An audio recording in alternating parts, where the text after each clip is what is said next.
Salam buat teman-teman, selamat datang. Selamat datang pada segmen Movie Review. Mereview. Movie review apa nih? Kita film Get Out hari ini ya. Yes, betul. Rilisan tahun 2017. Oh iya, yang belum nonton Ram, nonton dulu ya di sini ya. Ya, Sini atau sini? Realm, nonton dulu. Jadi Realm ini buat teman-teman nih yang pengen tahu, sebelum pengen nonton tapi pengen tahu atau berimajinasi jalan cerita film itu kayak apa sih? Gitu. Boleh langsung ditonton ya. Kan ada ya orang-orang yang suka baca buku, Ya. itu katanya lebih bisa membayangkan dan lebih detail, lebih Fantasi dapet. lebih jalan betul, itu kan, ya. betul. Imajinasi. Nah, untuk itu makanya kita bikin Realm, Oke, gitu loh, ditonton. ditonton makanya. Ya deh, kita langsung masuk aja mereview. Masuk review.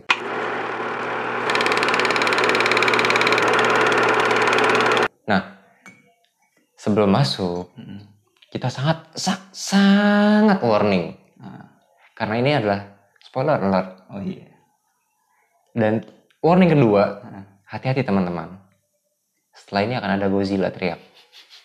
Jadi, karena itulah signature kita.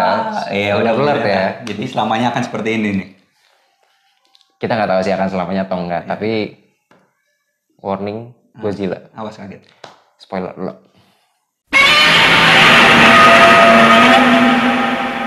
Gimana nih menurutnya filmnya? Menurut lo?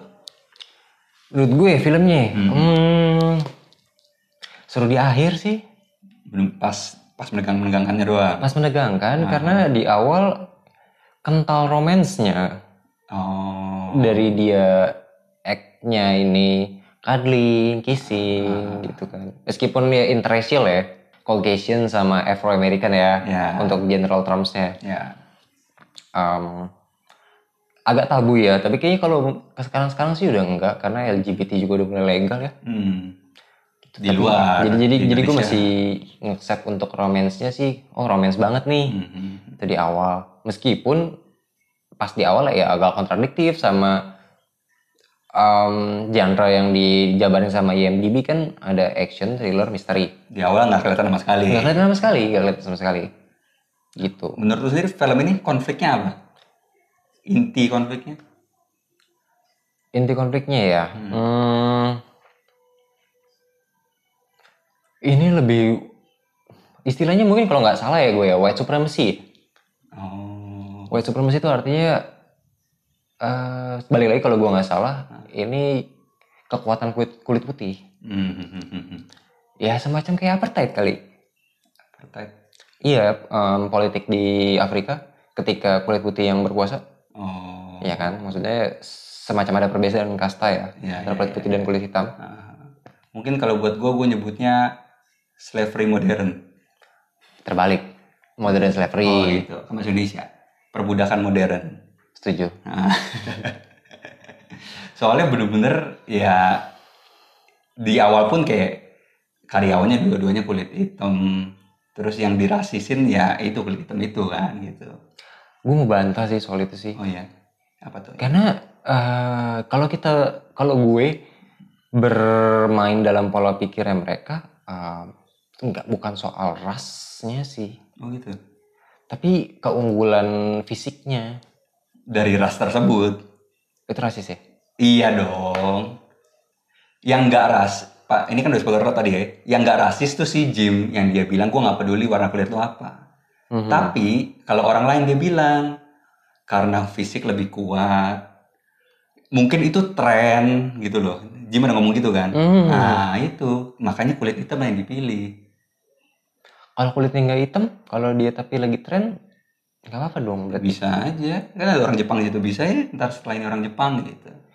Nah itu dia kenapa gue bisa mikir tuh dia nggak soal kulitnya. Jadi kan nggak ada racism masalah pewarna kulit ya gitu loh. Jadi memang poinnya kayak ditunjukin, gue dangkapnya adalah keunggulan physical advantage-nya, kekuatan fisiknya, keunggulan fisiknya. Tapi dalam ras kulit hitam. Dalam hal ini kebetulan kulit hitam, Afro-American. Gitu, jadi masih nyerempet racism lah. Tapi racism dong. Racism. Ya karena di situ kulit hitamnya. Ya betul. Itu. Tapi mungkin ini agak sedikit jokes kali filmnya ya. Oh iya iya. Ada jokes-jokes, dark jokes bisa dibilang malah. Dark jokes. Dark jokes. Ya, lemparan-lemparan sedikit dark jokes. Ini maksudnya juga overall film ini untuk kulit hitam, untuk penonton-penonton Afro-Amerika juga kayaknya jokes deh. Buat mereka sendiri. Kayak aja sih. Kenapa lu bisa bilang gitu? Meskipun di kulasnya itu terlalu dalam gitu ya, sampai konspirasi dia tuh untuk transplantasi segala macem gitu ya, tapi masa iya sih? Mungkin kulit hitam akan berpikir seperti itu. Masa iya sih? Ini mesti politik antar kulit hitam dan kulit putih kan udah terjadi lama banget ya. Yes. Mereka juga sampai pada titik yang ya udahlah, ini hidup gue gitu sebagai kulit hitam, udah ngejalanin aja. Pokoknya kayak semacam menye aja, jokes aja udah gitu. Apalagi film gitu buat mereka. Tapi kalau di film sebenarnya balik yang kalau bilang, ya itu gue jadi setuju antara nggak terlalu rasis, karena sebenarnya basicnya tuh cari duit aja, bener nggak? Kan dia lelang dan udah usaha turun temurun. Yes. Jadi sebenarnya cuma untuk duit tujuannya gitu loh. Turun temurun Kan dari orang tuanya. Dia ngasih video yang muncul di video TV kan orang tua. Kita dari keluarga Armitage gitu. Dia surgeon ya kan? Dia yang jadi Roman kan? Roman tuh siapa? Yang si kacamata kulit putihnya itu, bapaknya itu si Rose.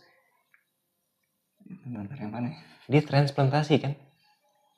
Yang ngoperasi? Iya. Yang ngoperasi si Jim? Iya. Itu bapaknya, tapi nggak ada di TV, mana di TV? Yang ngomong di TV kakek-kakek itu kan kakeknya. Dia kan? transplantasi jadi Roman kan? Oh, gue nggak tahu. Tuh tahu dari mana? Gue nangkapnya gitu pak. Karena maksud gue itu ada. Mereka punya caranya untuk transplantasi. Kenapa enggak mereka transplantasi? Soalnya yang di video itu gue nangkapnya itu kakeknya Rose. Jadi dia transplantasi jadi Walter yang pesuruh. Loh iya bener dong. Iya, tapi jadi Walter bukan jadi Roman. Oh, maksud lu turun-menurun? Tetap kulit hitam. I see. Iya benar. Menurun. Turun-menurun ya jadinya. Ya. Jadi bisnis aja sebenarnya gitu.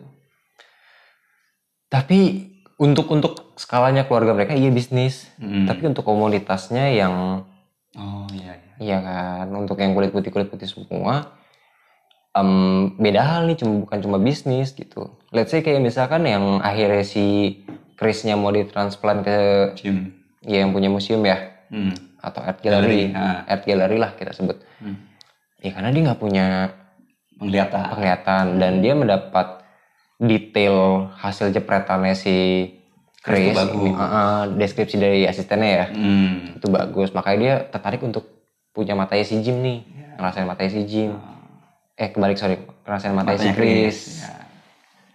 Gitu.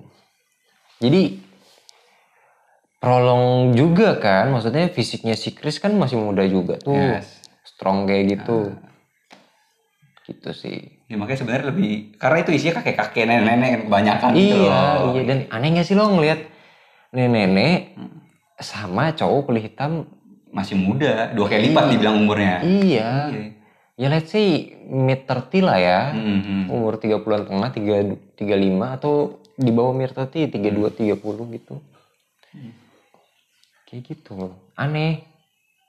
Belum juga kayak pas ketemu sama tamu-tamunya apa sih ditanyain, semacam kayak mau ngeblend, tapi malah menanyakan kayak fisik gitu loh. Hal-hal yang bikin risih gitu kan. Iya, malah jadi rasis, tetap aneh gitu loh. Ya.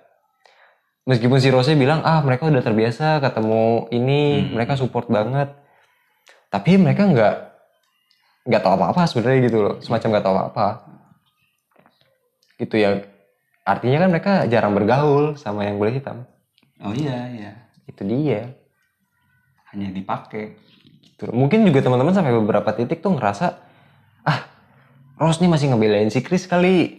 Oh iya, pas ngobrol sama sini ya. Iya. Menurut gue itu bisa dibantah gitu loh.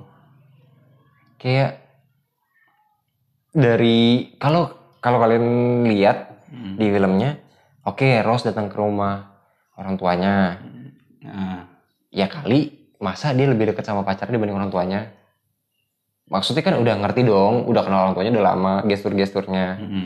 Masa berasa aneh sama gestur orang tuanya kayak gini kayak gitu. Oh, Iya dong. kalau beneran mau mikir jernih logikanya. Iya kan. Terus habis itu banyak hal janggal yang kayak Rose-nya tuh kayak nggak ngerti gitu soal yang terjadi. Berarti dari awal emang udah dikasih tahu dia tuh komplotan. Iya, maksud gue buat teman-teman yang ngerasa dia itu ngebelain si Rose di awal. Chris. Terus ngebelain Chris di awal. Oh, bukan. Buat teman-teman yang ngerasa Rose ngebelain Chris di awal, itu bisa dibantah sebenarnya kalau kita mikirnya jernih sih.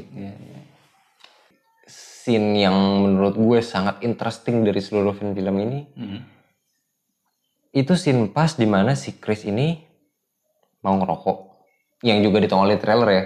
Oh iya. Iya, mau ngerokok di luar, terus kemudian si Walter lari, gitu, terus tapi dia belok, gitu kan, terus dia masuk, Chris masuk. Nah, ketika si Missy mulai masuk ke scene itu, sampai akhirnya si Chris ini terbangun dari ranjang. Ya. Itu keseluruhan scene yang gokil sih menurut gue.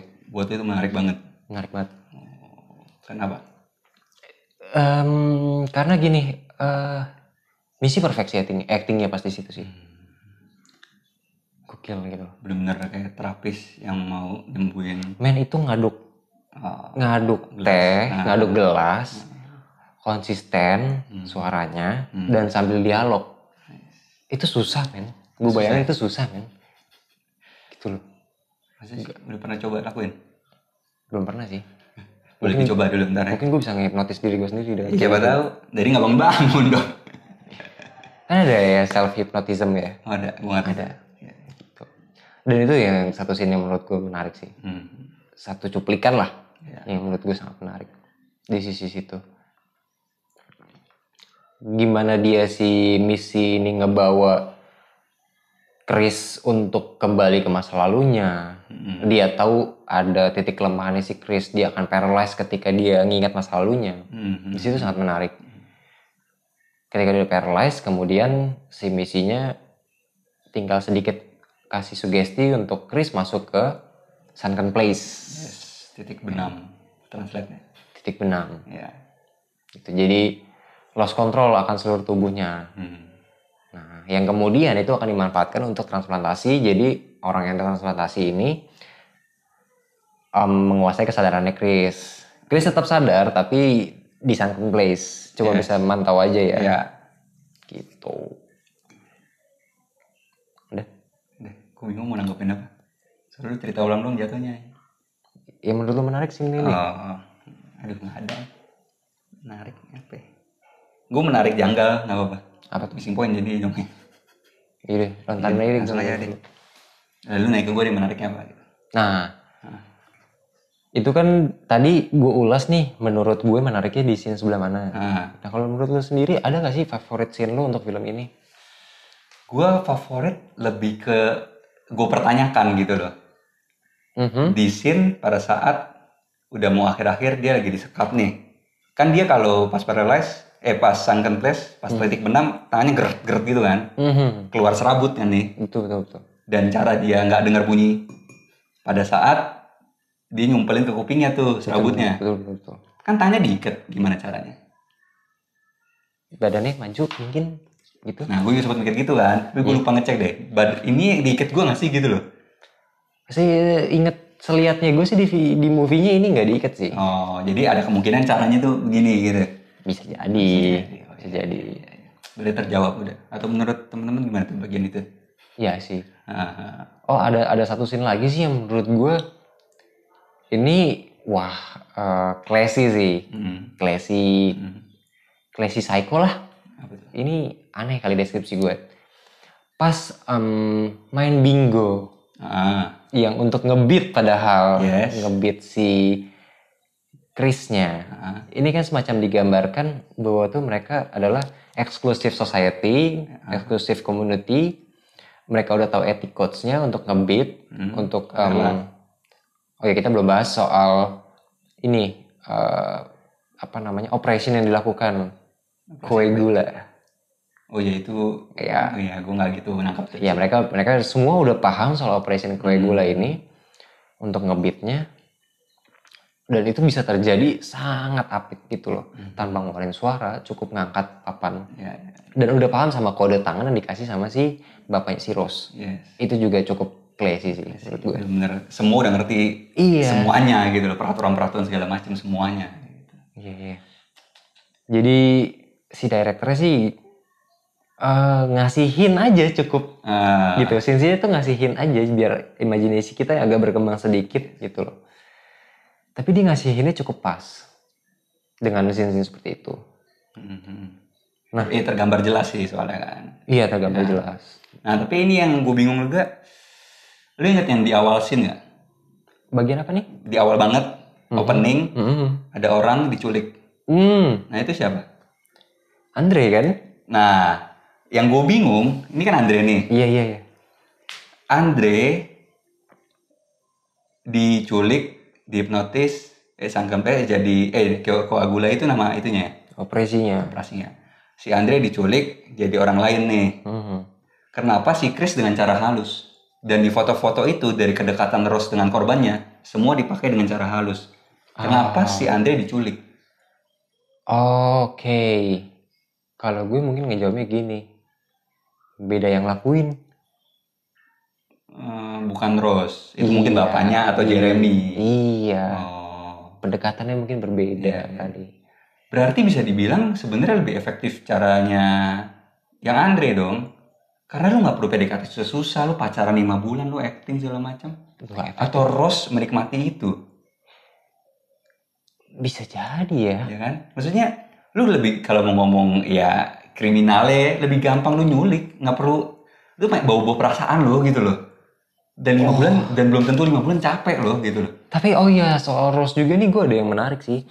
Nah, disambungin sama soal lo tadi, berarti kan lo mengindikasikan ada psychoactivity. Yes. Ya agak psycho nih si Rose ini nih.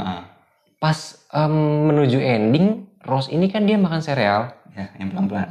Iya. Untuk manusia umur segitu, gitu let's say late 20s menuju 30 ya, kayaknya kalau dari fisiknya. Terus makan sereal satu-satu agak abnormal ya. Oh, emang udah dikasih hint juga sama direktur berarti. Rose ini agak-agak nih. Iya, cuma di situ jujur gue belum nangkep sih apakah maksudnya Rose ini adalah Rose yang kecil, jiwanya kecil, yang ditransplant. Gue agak curiga di situ sih, karena dia makan sereal. Gue sih nggak merasa, maksudnya bukan merasa itu sebagai hint sih. Lebih ke fokus ke dia ke laptop doang. Mungkin itu. Ya kalau menurut gue juga nggak tahu nih kalau direkturnya gimana nih. Psycho-nya mungkin digambarin bahwa ya umur segitu makan sereal satu-satu, minum susunya yang diseruput berkali-kali. Abnormal men. Itu abnormal banget sih menurut gue sih. Coba teman-teman ada yang begitu nggak? Itu jangan abnormal kayak kata Tepon. Iya. Iya karena gue nggak pernah juga sih. Gue nggak pernah juga sih. Iya kan, abnormal. Menurut gue ya biasa aja sih. It's not normal gitu loh. Sama ada satu lagi nih missing pointnya yang gue bingung. Oke. Kenapa si Walter setelah nembak Rose dia bunuh diri? Kan, ya maksudnya dia udah lihat semuanya udah mati nih. Oke. Dan dia yang bunuh Armitage terakhir Rose. Kenapa dia bunuh diri abis itu? Kalau menurut gue karena dia nyadar di dalam dirinya ada 2 kesadaran gitu loh. Dan tertransplant, maksudnya udah ditanam gitu kan. Otaknya diganti. Gak ada cara lain sih. Maksudnya dia mau survive sendiri pun tetap ada otak yang nyangkut, otak orang lain gitu ya. Ya udah aja bunuh diri makanya sih kalau menurut gue. Tapi gue sempat mikir gitu juga kan. Tapi kebantah lagi dengan pikiran gue yang kan semua keluarga itu sudah mati. Kayak Andre nih mesti bawa ke misi Amadin supaya dia balik lagi nih kulit putihnya. Nah kan Walter udah lihat semua udah mati, harusnya dia nggak usah itu, dia tetap bisa dengan Walter gitu loh, tanpa identitas kakeknya balik. Tapi kan otaknya otak kakeknya. Kan si Jim jelasin, maksudnya itu tetap di sunken place. Tapi yang motoriknya si orang kulit putih. Iya. Nah pada saat itu kan udah dibalikin dengan flash. Berarti otomatis orang kulit putih udah hilang dong. secara motorik kalau nggak dibalikin lagi sama Missy gitu. At that moment, ngerti nggak? Eksistensinya si kakeknya tetap ada karena otaknya kan ditransplantasi. Jadi dia udah stres lah bisa dibilang. Iya, udah akhirnya semuanya. Nggak bisa kita kalkulasi kapan dia muncul atau enggaknya, atau kita akan kontrol badan kita terus, tapi otak dia tetap di otak kepala kita. Jadi makanya dia nembaknya kan kepala langsung. Itu dia. Kalau menurut dia sih seperti itu. Gitu. Nah, yang agak kocak sih Rod ya. Cuma sedikit-sedikit doang. Iya. Tapi dia coba all out sih itu sih. Iya, Rod mantep sih. Iya. Rod support yang the best. Mantap. Kalau ngebahas soal Rose, kayak acting terbagus dipegang sama Rose gak sih? Iya. Dari awal nggak kegambar dia begitu, di ending dia begitu. Switching pas dia nyari kunci. Iya, itu paling wah. I can find it, babe. Lo pikir gue mau kasih kuncinya ke lo? Fuck. Gila. Itu loh. Selama ya mungkin movie ini dipotong-potong gitu, tapi dia bisa memerankan dua karakter berbeda dalam satu movie. Yes. Itu nggak mudah ya. Nggak mudah. Dan dua-duanya bagus. Gue sih ketipu sih. Gue kira di awal dia baik gitu loh. Iya, disupport dengan props ya. Terlepas dari itu pun juga mimik gesturnya ketika dia lihat laptop pun udah kaku. Wah, itu gila sih. Cold banget, dingin gitu ya. Udah berbeda gitu loh sama Rose yang awal-awal warm. Tapi gue dapet satu hint bahwa entah ya, mungkin gue ya. Rose ini agak berbohong di matanya. Pada saat kapan tuh? Dari scene awal, meskipun acting dia ini warm, peduli sama Chris lah. Iya, gitu. Terus yang kecewaan banget gitu. Ya ayo kita pulang. Gitu. Iya, tapi dari matanya kok gue nggak bisa merasakan itu gitu. Wah, kalau lu sampai nangkap begitu sih berarti actingnya jauh lebih hebat lagi dong. Mungkin. Ya nggak tahu teman-teman mungkin lihat itu atau enggak ya. Kalau gue sih enggak, gue sih ketipu. Ketipu banget, begitu kunci. Wah, kurang ajar. Kayaknya berarti sama-sama apapun yang ditangkap tetap jago ya Rose ya. Jago berarti Rose. Itu Rose. Kemudian Din untuk bokapnya Rose juga menurut gue gokil sih. Kenapa? Gokilnya di mana? Karena gini, lo kalau merhatiin dari yang diomongin sama Din, line-line yang dibahas sama Din ini itu beda sama yang lain. Gitu loh. Iya. Lebih ke philosophical. Yes. Dan dia semacam orang yang udah berpikir sangat jauh kan. Pas dia di perapian yang mau ngejegat si Chris untuk kabur. Itu terus ngomong philosophical itu dapat sih. Ngomong apa? Lupa sih. Gue juga lupa. Pada saat itu perasaan lu, wah dapet nih. Dapat. Dengan filosofi lu. Dapat dan juga kemudian dia jadi orang yang welcome itu juga dapat. Nyokapnya juga seperti itu. Ya di awal gue nangkep kayak welcome, tapi cuma hanya khawatir anaknya dengan perbedaan aja nih gimana. Iya. Tapi ya udah sekedar rasa khawatir orang tua gitu. Dan kemudian malah dia yang eksekusi untuk hipnosismnya. Aduh, giringnya pelan-pelan lagi. Lo ngerokok ya? Coba dihipnotis tuh. Waduh. Tanpa ada scene dimana nunjukin Rose ini ngasih analisa ke bokap nyokapnya ya. Oh iya benar. Iya kan. Padahal itu kan semua sebenarnya ya kita tahu lah, maksudnya itu targeted si Chris ini gitu kan.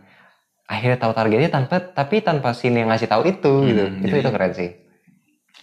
Mereka udah punya nalar sendiri gitu loh. Kelemahan korban gimana cara masuknya gitu kan. Iya bener. Sadis.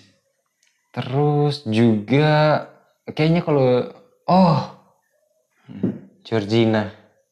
Kenapa tuh Georgina?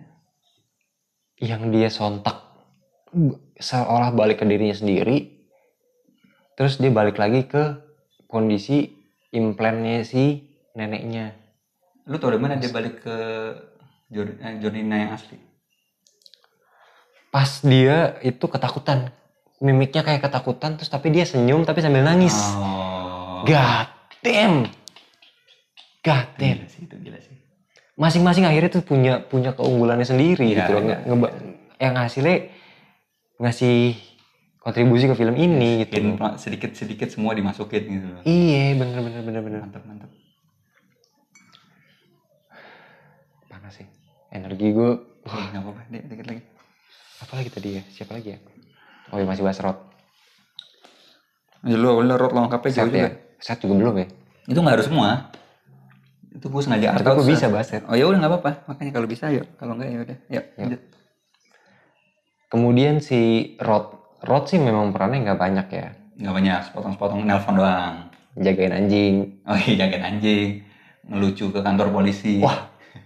Tapi gue hampir lupa. Ada satu scene Rod ngelapor ke polisi. Polisi cuman. Terus kemudian lanjut ke sini yang ada 2 orang temennya di belakang. Wah serius banget nih. Bakal dicari nih gue pikir. Dengerin. Dan ternyata buat diketawain. Iya tuh. The fuck, man. Itu keren banget sih. Kasian anjir. Itu joknya bener-bener gila sih. Dan kemudian dia ada si polisi ceweknya bilang, kalian jangan bilang gue gak ngerjain tugas gue. Mau nunjukin apa sih? Lu nangkep gak sih? Nunjukin bukan ngerjain tugas sih, lebih ke gue mau ngerjain tugas ya? Iya, maksudnya gue nangkepnya gini, bukan gue gak ngerjain tugas gue, tapi yang ngelapor ya tipe-tipe orang kayak gini gitu loh. What the hell gitu kan. Terlepas dari itu tuh memang di film itu terjadi gitu kan. Iya, gak make sense gitu loh. Iya, emang kekhawatiran lu aja karena mereka tuh beda gitu loh ya kan.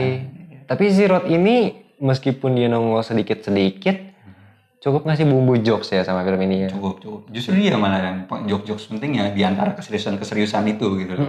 Jadi kita nggak super tense nontonnya ya. Yes. Nggak tegang-tegang banget. Ya. Capek kan kalau tegang-tegang banget. Capek banget. Kayaknya diseringin sama Rod nih, bagus nih. Makanya dikeluarin lah, jangan tegang-tegang banget. Bodoh dah. Gitu. Masuk set. Iya boleh. Gue sih kuat gue ngebahas set ini. Ya udah silakan. Ngebacot ini. Kalau misalnya cut ya. Iya deh. Udah habis ya? Lu taruh mana nih? Depan. Oh, ya. Action.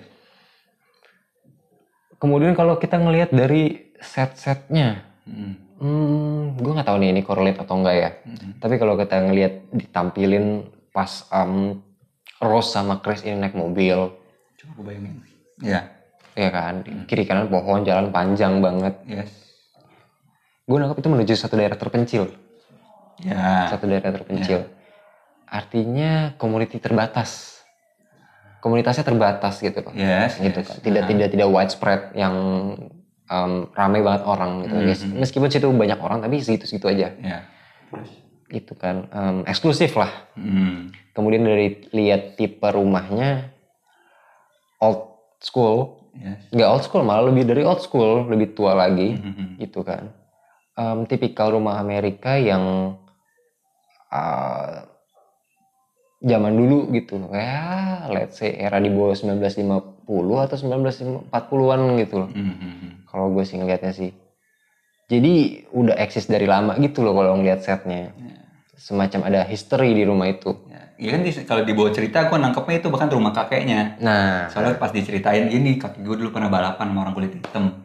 Nah artinya kayak mau digambarin ini komunitas eksklusif yang sudah jalan terus puluhan tahun. Nah dari itu semua gue nangkep moral satu sih. Bukan satu lah, tapi kayak ini yang menurutku paling menonjol. This is the one thing yang lo dapet gitu ya? Iya. Oke, apa kesimpulannya dari lo? Percaya sama sahabat lu. Dengerin apa kata sahabat lu. Nggak salah dah. Damn. Bener gak? Yes, di film ini ada nongolin itu. Dan ini paling menarik buat gue menurut gue. Iya sih. Meskipun sahabat lu ngomong ngalor ngidul gak jelas ada gitu perbudakan seks apalah, pulang aja udah. Tapi di balik itu sebenarnya dia tuh concern sama lo. Dia peduli sama lo. Udahlah gitu loh, gak usah dengan caranya dia lu justifikasi gitu kan. Tapi niatnya dia, gue setuju. Kalau yang ini gue setuju. Kalau buat lu, jadi overall nilainya berapa nih film ini? Get Out 2017. Setelah pembahasan yang panjang tadi ya. Yes. 5,5 loh. Waduh, jatuh banget. 5,5 loh. Terlalu cepat sih menurut gue sih. Tensinya kurang dibangun. Emang ini film ini bisa dibilang dari awal sampai setengah lebih itu tuh ngebangun ceritanya. Bener perkenalan itu sepanjang. Jadi begitu mau masuk ke tense dia singkat. Berantemnya pun dikit banget gitu. Iya. Tapi gue menikmati sih. Gue ngasih nilai 7,5. Wow. Karena itulah cukup banyak yang nggak gue sangka sih. Maksudnya kayak lu kan mungkin di Rose bisa lihat matanya nih. Gue enggak, gue ketipu. Ternyata ketipu sama semua kedok mereka gitu loh. Nah, menurut gue, wah menarik nih. Cukup patah gitu loh. Yang gue ekspektasikan. Nah, untuk di sini nanti dari setengah itu ada 7. 7,5. 7,5. 7,5. Dari gue Tepen ada 5,5. Nanti di sini nih. Nah, perhitungan totalnya. Iya. Nilai dari Akan ada rata-ratanya dari kita. Jadi nilai setengah Tepen segini nih. Iya, yoi. Terus Segini. MDB udah. Iya. Itu review soal film Get Out dari kita. Movie review. Komentar deh di bawah. Menurut kalian tuh berapa sih rate-nya untuk film ini? Dan kenapa? Tulis di komen ya di Iya, bawah tulis ya. di komen gitu. Jadi bisa untuk referensi teman-teman yang lain ya. Ya. Gitu loh. Setelah ini, setelah movie review, ada apa lagi? kita bakal bahas soal trivia and fun facts soal film Get Out ini. Jadi terkait apa aja sih, Senah? Trivia and fun facts ini kita bahas apa ya? Fun facts. Udah lihat kan yang film Gentleman, trivia fun facts-nya? Ya udah kayak gitu. Ya udah. Apa lagi ya besok? Tunggu kelanjutannya.